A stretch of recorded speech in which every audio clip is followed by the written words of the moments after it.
السلام علیکم، میرا نام ہے ذیشان اور آپ دیکھ رہے ہو زیڈ فور یو اسٹوڈیو۔ اتاتارک کے بعد ترکی میں جس شخصیت کو عوام میں پذیرائی حاصل ہوئی وہ موجودہ صدر اور سابق وزیر اعظم رجب طیب اردوان ہے۔ رجب طیب اردوان 1954 عیسوی میں ایک چھوٹے سے شہر کے ایک غریب گھرانے میں پیدا ہوئے اور غربت کی وجہ سے ان کا خاندان نے استنبول کا رخ اختیار کرنے پر مجبور ہوا۔ یہاں اردوان نے اپنی اسکول کی تعلیم کو جاری رکھنے کے لیے گلیوں اور سڑکوں پر پانی کی بوتلوں کے علاوہ گول رنگ کی طرز کا کلچا بنان بیچنا شروع کر دیا، اور انہوں نے اپنے والد پر مالی بوجھ ڈالنے بغیر اپنی ہائی اسکول کی تعلیم کو جاری رکھا۔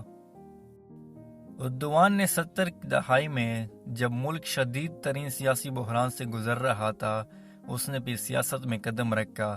مرحوم نجم الدین نے انہیں 1994 عیسوی میں استنبول کے میئر کے لیے امیدوار کھڑا کر دیا اور اس شخص نے ناممکن کو ممکن بنا دیا، اور پہلی بار مرحوم نجم الدین کی جماعت رفع پارٹی نے استنبول کی میئرشپ حاصل کر لی۔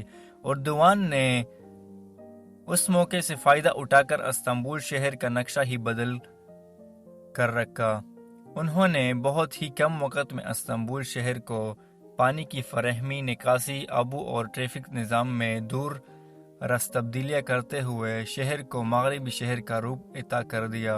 استنبول شہر میں بلدیہ کے میترا کے حیثیت سے انہیں جو شہرت حاصل ہوئی، اس شہر ٹال نے انہیں مقامی سیاست سے نکال کر ملکی سیاست کی دہلیز پر کھڑا کر دیا، جہاں ان کی سیاست کے چرچے ہونے لگے۔ اسی دوران ان کی مرحوم نجم الدین سے اختلافات پیدا ہو گئے اور انہوں نے اپنے ساتھیوں کے ہمراہ ایک نئی سیاسی جماعت جسٹس اینڈ ڈیولپمنٹ پارٹی کے داغ بیل ڈال دی، اور اسی دوران انہوں نے ایک جلسے میں مذہبی اشعار پڑھنے پر 8 ماہ کی قید کی سزا دی گئی۔ ترک میڈیا اور مغربی میڈیا ان پر اب پریس کی آزادی سلب کرنے کا الزام تو لگاتا تھا، لیکن ان کے صرف اشعار پڑھنے کی وجہ سے جیل بھیجنے پر تو کسی میڈیا نے آواز تک بلند نہ کی تھی۔ یہ تو رجب طیب اردوغان ہی تھے جنہوں نے بعد میں اقتدار میں آ کر ملک میں پارلیمنٹ کے ذریعے سیاسی اصلاحات کو متعارف کرواتے ہوئے پریس کو مزید آزادی دلوائی تھی۔ اس کی پارٹی نے اپنے قیام کے 8 ماہ بعد ہی ملک میں ہونے والے عام انتخابات میں کلی اکثریت حاصل کر لی اور 2002 عیسوی میں ملک کا اقتدار حاصل کر لیا، اور اس وقت سے اس کی پارٹی اپنے اقتدار کے سفر کو کامیابیوں کے ساتھ جاری رکھے ہوئے ہے۔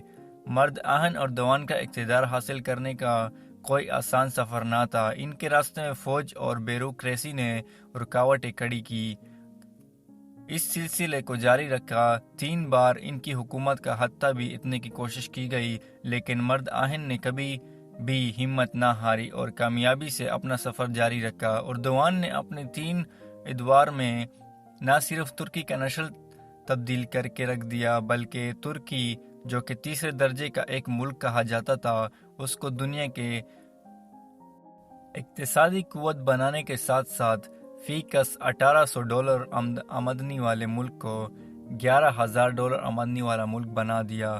اردوان ترکی اور دنیا میں واحد شخصیت ہے جن کی مقبولیت میں اقتدار میں رہنے کے باوجود مسلسل اضافہ ہوتا چلا گیا، اگرچہ جون 2015 میں ہونے والے عام انتخابات میں عوام نے ان کی جماعت کو تنہا حکومت تشکیل دینے کا اختیار نہیں دیا تھا۔ لیکن رجب طیب اردوان نے اپنی جماعت کے اندر سے مخالفت کے باوجود اپنی ذہانت اور عوامی قوت پر بھروسہ کرتے ہوئے قبل از وقت انتخابات کا خطرہ مول لیتے ہوئے انہیں مخالفین کو ایام کا گایا کہ تمام خلاف جماعتیں ان کے سامنے ڈیر بھی گئی، اور عوام نے ایک بار پھر اس کی پارٹی کو پہلے سے بھی زیادہ مینڈیٹ دے کر کامیابی سے ہمکنار کرایا۔ یہ ایک حقیقت ہے کہ اردوان ہی اس کی پارٹی کا ایک ایسا ستون ہے جن کے بغیر پارٹی چل ہی نہیں سکتی ہے اور نہ ہی اپنے پاؤں پر کھڑا رہ سکتی ہے۔ اردوان صدر منتخب ہونے کے بعد سے ملک میں صدارتی نظام کو متعارف کروانے کی کوشش میں مصروف ہے تاکہ انتظامیہ پر ان کے گرفت مضبوط رہے۔ مخالفین اور مغربی میڈیا ان پر پریس کی آزادی سلب کرنے کا الزام لگا رہے ہیں، لیکن میڈیا نے کبھی خود بھی اپنے گریبان میں جھانکنے کی کوشش نہیں کی۔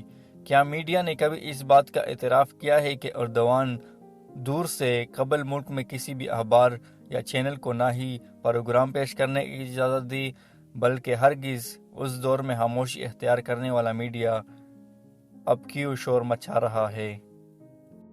کیا یہ وہی ایردوان نہیں ہے جنہوں نے اسرائیل کو ترکی کے سامنے جھکے اور معافی مانگنے پر مجبور کر دیا تھا؟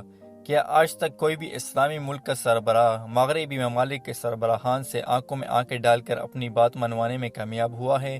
یہ وہی ایردوان ہے جنہوں نے جرمن چانسلر اور فرانس کے صدر کو ترکی سے متعلق اپنے فیصلوں پر نظر ثانی کرنے پر مجبور کر دیا تھا۔ ترکی نے اپنی فضائی حدود کے خلاف ورزی کرنے پر دنیا کی سپر طاقت روس کے طیاروں کو مار گرا کر دنیا پر بھی اپنی داغ بٹھا دی تھی۔ یہ ایردوان ہی ہے جنہوں نے دنیا بھر میں ترکی کے وقار کو بلند کیا، اور اب کوئی بھی طاقت ترکی سے فکر لیتے ہوئے گھبراتی ہے۔ دوستو، تو یہ تھی رجب طیب ایردوان کی کہانی، جو آج کل موجودہ ترکی کا صدر ہے۔ ایسے ہی کہانیاں دیکھنے کے لیے ہمارے Z4U چینل کو سبسکرائب کریں اور بیل آئیکن پر کلک کریں تاکہ ہر آنے والی ویڈیو آپ تک پہنچتی رہے۔